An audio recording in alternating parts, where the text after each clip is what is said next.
Israel का Gaza पर पूरी तरह से कब्जे का ऐलान।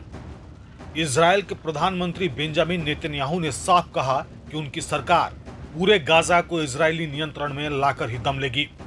इसके लिए सैन्य कार्रवाई, हमास को खत्म करना और बंधकों की रिहाई जैसे कदम शामिल हैं।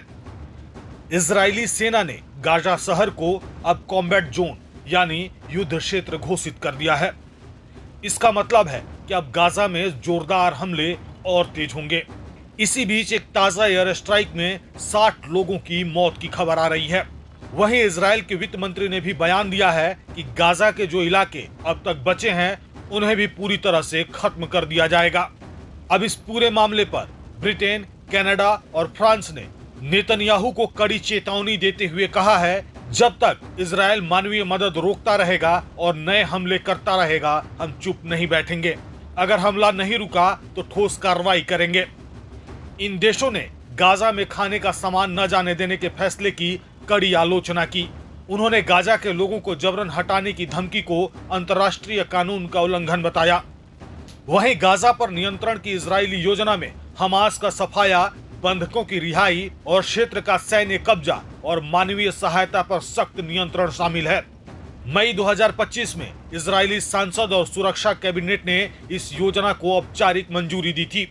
इजरायल पहले ही गाजा के लगभग 50% हिस्से पर नियंत्रण कर चुका है और अब शेष बचे हुए क्षेत्र को भी अपने कब्जे में लेने की रणनीति पर काम कर रहा है।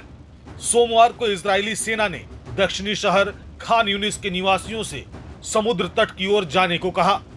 इजरायली सेना का दावा है कि एक अभूतपूर्व हमले की तैयारी चल रही है। वहीं गाजा की स्वास्थ्य एजेंसियों के मुताबिक पिछले 72 घंटों में 300 से अधिक लोग मारे गए हैं, जिनमें कई महिलाएं और बच्चे भी शामिल हैं। इजरायल ने गाजा में खाना, पानी, ईंधन और जरूरी आपूर्ति पर रोक लगा दी है। इस नाकेबंदी के चलते गाजा में भयावह मानवीय संकट खड़ा हो गया है और वहां भूखमरी का खतरा गहराता जा रहा है। हालांकि मई 2025 में इजरायल ने सीमित मानवीय सहायता देने की अनुमति दी, लेकिन इसका सख्त नियंत्रण रखा गया ताकि यह मदद आतंकियों तक न पहुंच सके। इस पूरे मामले पर ब्रिटेन, फ्रांस और कनाडा ने कड़ी आलोचना की है। गाजा में अनाज और दवाइयों की आपूर्ति रोकने को अंतर्राष्ट्रीय कानून का उल्लंघन बताया है और इजरायली मंत्रियों द्वारा दिए गए नागरिकों को जबरन विस्थापित करने के बयानों की निंदा की है और चेतावनी दी है कि यदि इजरायल का अभियान जारी रहा तो वे कड़े कदम उठाएंगे। वहीं इजरायली प्रधानमंत्री बेंजामिन नेतन्याहू ने इन प्रतिक्रियाओं को खारिज करते हुए पलटवार किया। उन्होंने कहा कि गाजा पर हमारे रक्षात्मक युद्ध को रोकने की मांग कर ये देश 7 अक्टूबर को हुए नरसंहार जैसे हमलों को आमंत्रित कर रहे हैं। उन्होंने कहा कि युद्ध की शुरुआत 7 अक्टूबर को हमास के हमले से हुई थी, जिसमें 1200 लोग मारे गए और 250 से अधिक बंधक बनाए गए। यह युद्ध उसी दिन खत्म हो सकता था अगर हमास बंधकों को रिहा कर देता, हथियार डाल देता और नेतृत्व को निर्वासित कर देता।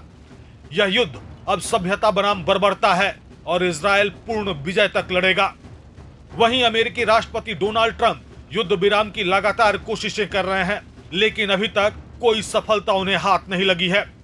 व्हाइट हाउस का कहना है कि अमेरिका दोनों पक्षों से बातचीत में लगा हुआ है, लेकिन कतर में हुए अप्रत्यक्ष वार्ताओं में कोई ठोस प्रगति नहीं हुई।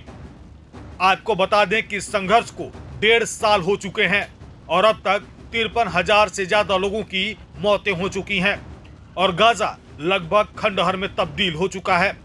मृतकों की बड़ी संख्या में नागरिक, महिलाएं और बच्चे भी शामिल हैं। प्रभातखबर.com, विश्वास वही, रफ्तार नहीं।